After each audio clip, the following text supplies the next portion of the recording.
Assalamualaikum warahmatullahi wabarakatuh. Waalaikumsalam Waalaikumsalam warahmatullahi warahmatullahi wabarakatuh. Selamat siang teman-teman.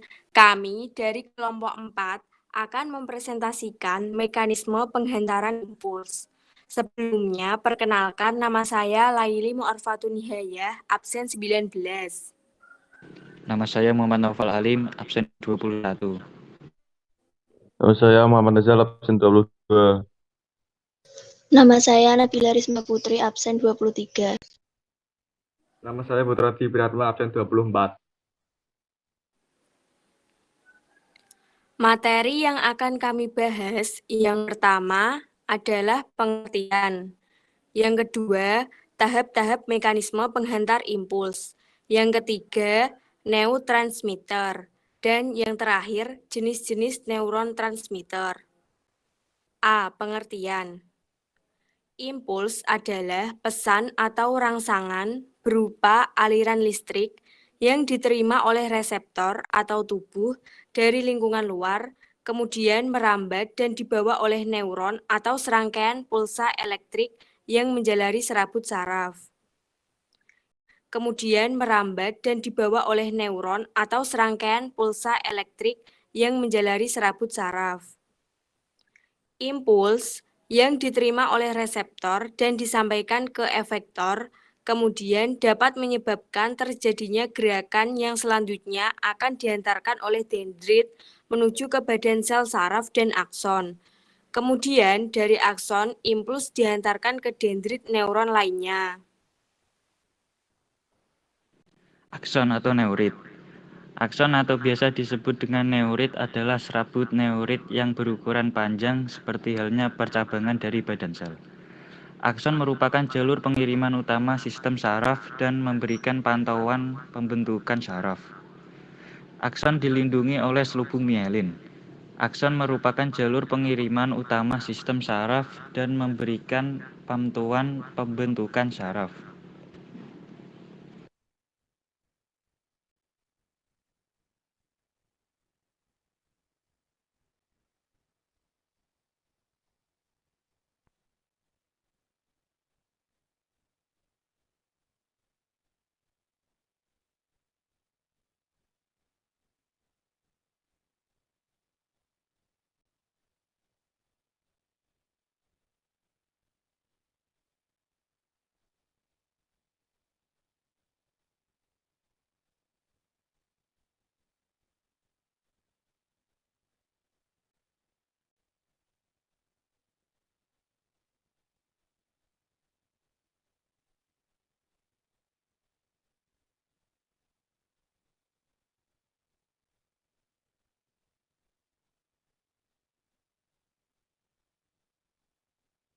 Dendrit.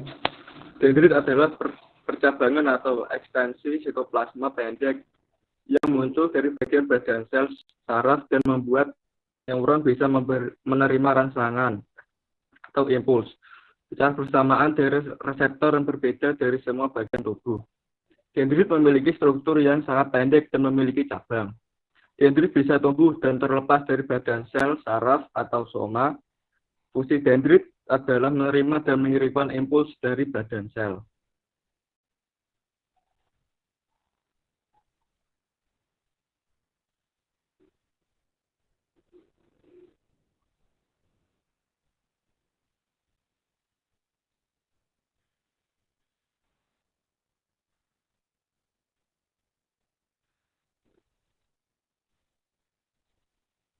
Cokwe.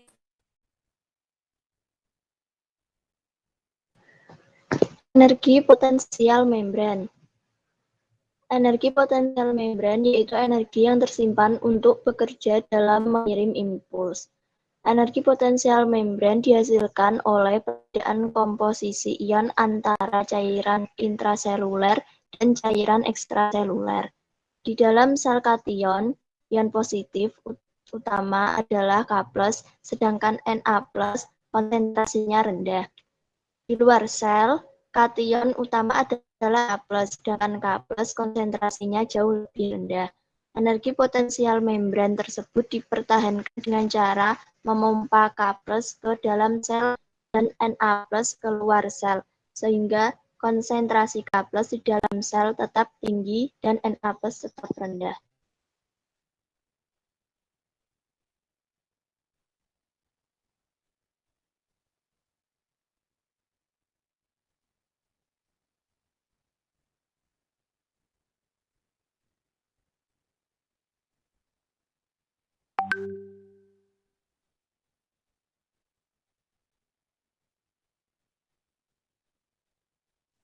B. Tahap-tahap mekanisme.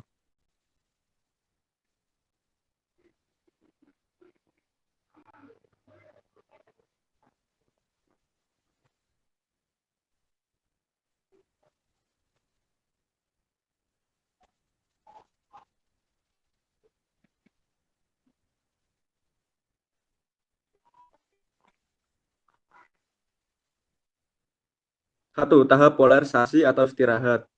Pada tahap awal ini, neuron tidak mengantarkan impuls, sehingga saluran ion Na. Sedangkan di bagian permukaan dalam membran bermuatan negatif. Pengantaran impuls baik rangsangan ataupun tanggapan yang melalui serabut saraf atau akson terjadi karena adanya perbedaan potensial listrik antara bagian luar dan bagian dalam sel. Pada saat sel saraf beristirahat, kutub positif terdapat di bagian luar dan kutub negatif terdapat di bagian dalam sel saraf.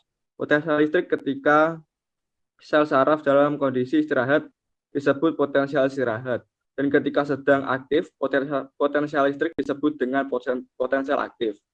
Rangsangan pada indera menyebabkan terjadinya perubahan kutub potensial listrik sesaat.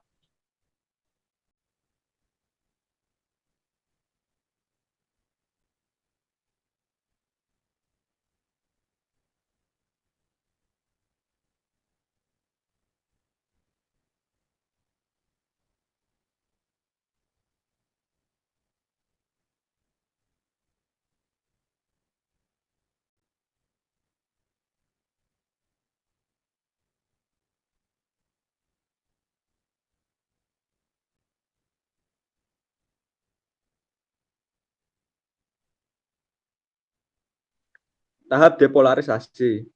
Pada tahap ini, neuron sedang dilalui oleh impuls. Keadaan neuron pada tahap ini adalah sebagai berikut. A. Kalau ion Na+ terbuka, akibatnya ion Na+ masuk ke dalam sel. B. Muatan listrik mengalami perubahan di mana bagian luar bermuatan negatif dan bagian dalamnya bermuatan positif.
Tahap depolarisasi.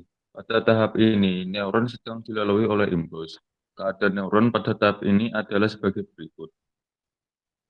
A. Saluran ion Na+ terbuka. Akibatnya, ion Na+ masuk ke dalam sel. B. Muatan listrik mengalami perubahan di mana bagian luar bermuatan negatif dan di bagian dalamnya bermuatan positif. Tahap repolarisasi. Dalam keadaan repolarisasi, potensial membran berubah dari sisi positif di sisi dalam menuju kembali ke negatif di sisi dalam. Tahapan repolarisasi diawali dari suatu titik dan merambat ke seluruh permukaan membran sel. Bila seluruh membran sel sudah bermuatan negatif di sisi dalam, maka dikatakan sel dalam keadaan istirahat atau keadaan polarisasi kembali dan siap untuk menerima rangsangan berikutnya. Pada tahap ini, kanal Na+ mulai tertutup, kanal ion K+ terbuka, dan ion K+ keluar sehingga membran potensial kembali ke fase istirahat. Siklus repolarisasi dan depolarisasi. Fase 0. Depolarisasi cepat. 1. Natrium Na+ berpindah cepat ke dalam sel. 2. Kalsium Ca++ berpindah secara lambat ke dalam sel. Fase 1. Depolarisasi cepat. Saluran natrium tertutup. Fase 2. Fase plateau. 1. Kalsium terus mengalir ke dalam sel. 2. Kalsium terus mengalir keluar sel. Fase 3. Repolarisasi cepat. 1. Saluran kalsium tertutup. 2. Kalsium mengalir cepat keluar sel. 3. Transport aktif melalui pompa natrium kalium untuk mengembalikan kalium ke dalam sel dan natrium keluar sel. Fase 4. Fase istirahat. 1. Sel membran impermeable tidak dapat dilewati bagi natrium. 2. Kalium bergerak keluar sel. Perhatikan gambar berikut ini. Neurotransmitter.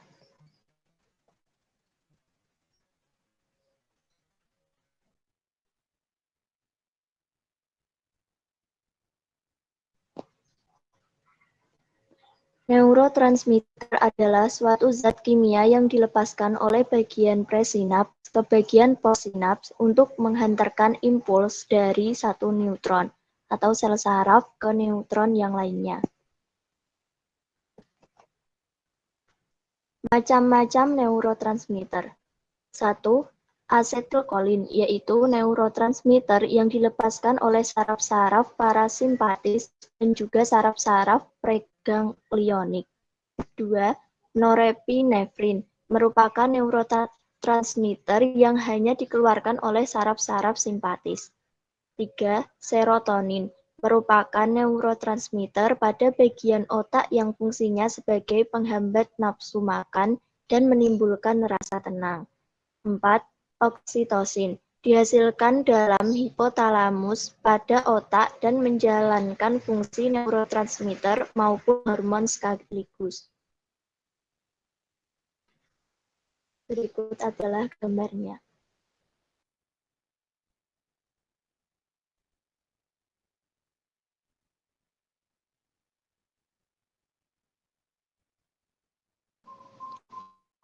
Sekian persentase materi mekanisme penghantaran impuls dari kelompok 4. Apakah teman-teman ada yang masih kurang paham dan ada yang ingin ditanyakan?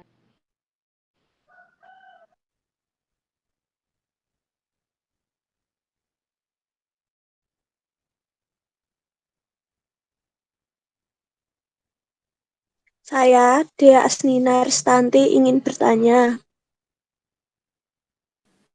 Iya, silakan dia.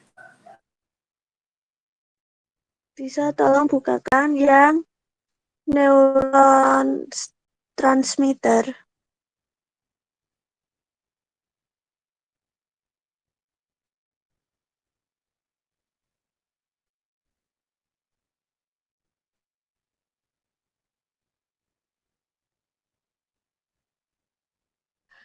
Apa yang dimaksud bagian presinaps dan bagian postsinaps? Terima kasih.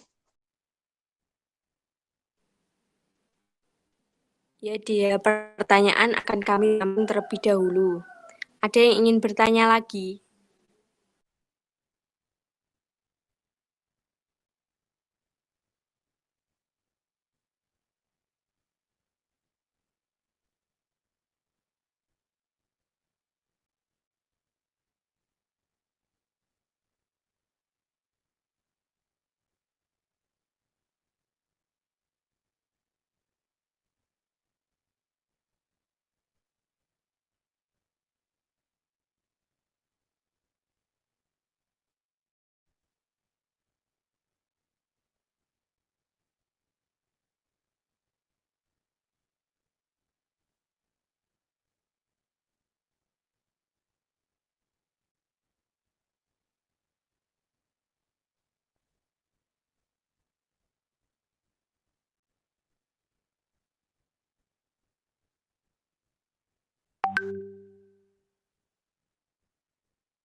Kalau tidak ada yang ingin bertanya lagi, kami kelompok 4 meminta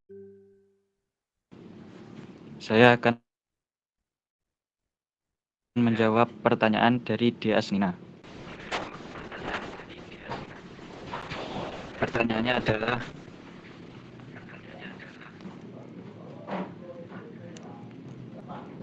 apakah yang dimaksud dengan bagian presinaps dan bagian postsinaps? Presinaps merupakan bagian terminal akson di mana terdapat banyak vesikula sinaptik. Sedangkan postsinaps adalah membran ujung dendrit dari sel berikutnya yang bentuk sinapsis.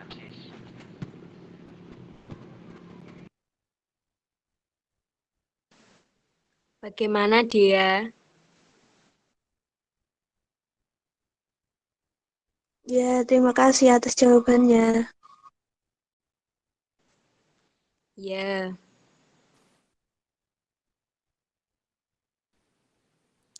apabila tidak ada yang ingin bertanya lagi, kami dari kelompok 4 akan memberikan 2 pertanyaan kepada teman-teman.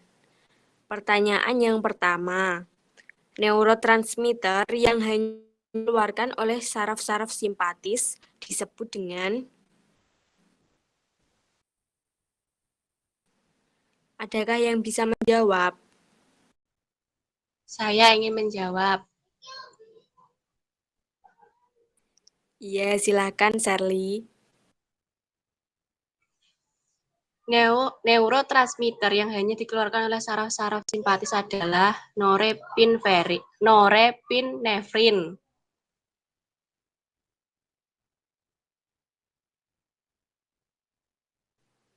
Terima kasih Sherly. Adakah yang mempunyai pendapat lain?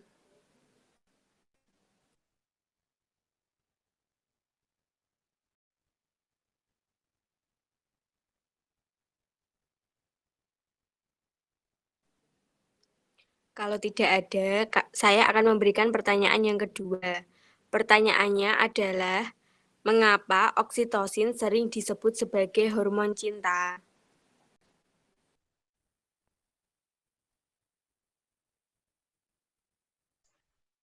Saya mau menjawab. Silahkan Gemala.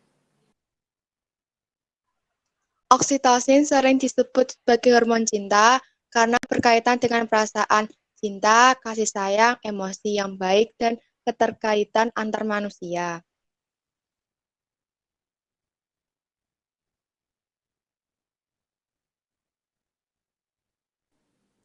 Terima kasih Gemala. Sama-sama.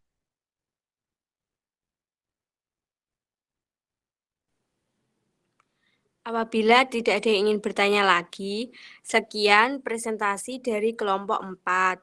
Apabila ada kekurangan dan kelebihan, kami mohon maaf. Wassalamualaikum warahmatullahi wabarakatuh. Waalaikumsalam warahmatullahi Waalaikumsalam wabarakatuh. warahmatullahi wabarakatuh.